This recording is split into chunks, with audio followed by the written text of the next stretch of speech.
Apakah kalian sudah mendengar kasus guru menampar murid di Boyolali atau perundungan murid oleh seorang guru di Sragen? Sebagai seorang calon guru, hal tersebut membuat saya bertanya-tanya. Apakah yang menyebabkan guru melakukan hal yang demikian kepada muridnya? Berkaca pada tujuan pembangunan berkelanjutan, tujuan 2 tentang pendidikan bermutu, dan tujuan 16 tentang perdamaian, keadilan, dan kelembagaan yang kuat, kasus tadi sudah tidak mencerminkan dua tujuan dari tujuan pembangunan berkelanjutan. Walaupun tren angka kekerasan pada anak menunjukkan penurunan, dengan adanya kasus yang masih bermunculan hingga hari ini, menyadarkan saya bahwa kita masih perlu melakukan perbaikan di ranah pendidikan dan kelembagaan yang kuat ini. Saya mengumpulkan bukti berupa interview di 10 sekolah menengah atas di Jawa Tengah dengan latar yang berbeda-beda. Ternyata hukuman fisik diberikan oleh guru kepada siswa karena perilaku siswa yang tidak disiplin. Terkadang hukuman tersebut tidak hanya berdampak pada fisik siswa, tapi juga berdampak pada kondisi psikis atau emosional siswa. Beberapa guru mencoba untuk menghindari hukuman yang demikian dengan cara menegur atau memberikan tugas hafalan. Namun, akibat pelanggaran yang dilakukan berulang-ulang oleh siswa, stres dapat terjadi pada guru dan akhirnya guru memberikan hukuman fisik atau psikis kepada siswa sebagai efek jerah agar siswa tidak mengulanginya lagi. Namun, hal tersebut justru malah akan menciptakan hubungan yang negatif antara guru dan siswa. Lalu, apa yang dapat kita lakukan? Dalam penelitian saya menemukan beberapa solusi yang telah ada seperti kegiatan-kegiatan kedisiplinan, contohnya upacara bendera setiap pada hari Senin, dan program polisi sekolah, di mana sejumlah kecil siswa dilatih untuk kemudian mengawasi jalannya kedisiplinan di sekolah. Tapi solusi-solusi ini bagaimana pelaksanaannya dengan pembelajaran yang dilakukan secara daring? Solusi tersebut tidak dapat diterapkan secara maksimal. Kemudian terdapat solusi bimbingan klasikal yang terbukti efektif untuk 16 siswa. Bagaimana dengan jumlah siswa yang relatif banyak? Apakah pembimbingan akan berlangsung efektif? Kalau kita lakukan dalam kelompok-kelompok kecil, bukankah membutuhkan waktu yang lebih atau tenaga pembimbing yang lebih banyak?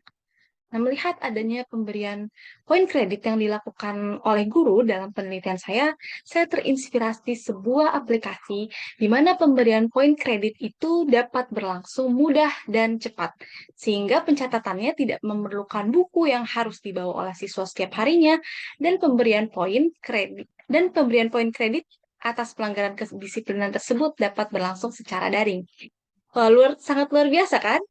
Dengan APK atau aplikasi poin kredit, para guru tidak perlu stres menghadapi siswa yang tidak disiplin. Izinkan saya share screen terlebih dahulu.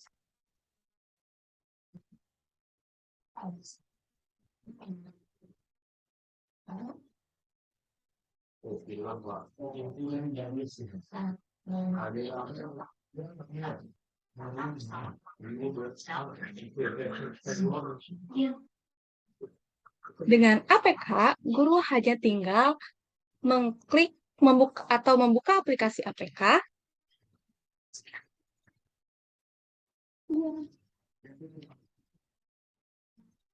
Kemudian pilih sistem yang akan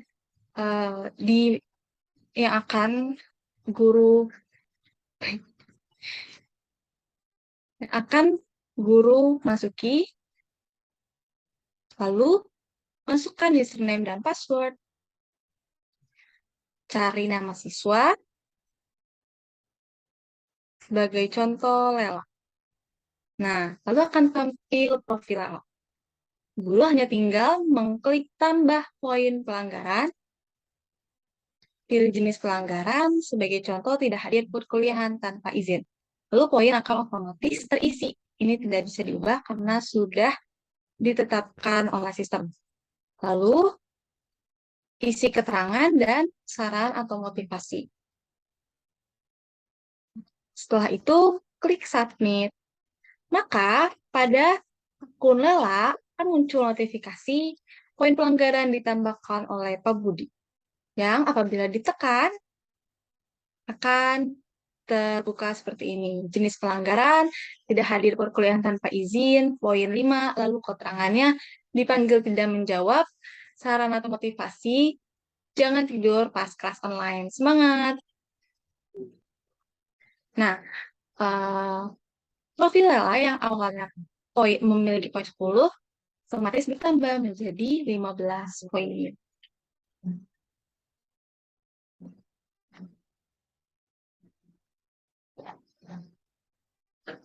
Jika APK terbukti menjawab masalah kedisiplinan siswa dan menghilangkan kekerasan yang dilakukan oleh guru kepada siswa, maka APK dapat bekerja sama dengan sekolah-sekolah di seluruh Indonesia untuk membantu mereka mewujudkan pendidikan bermutu dan kelembagaan yang kuat.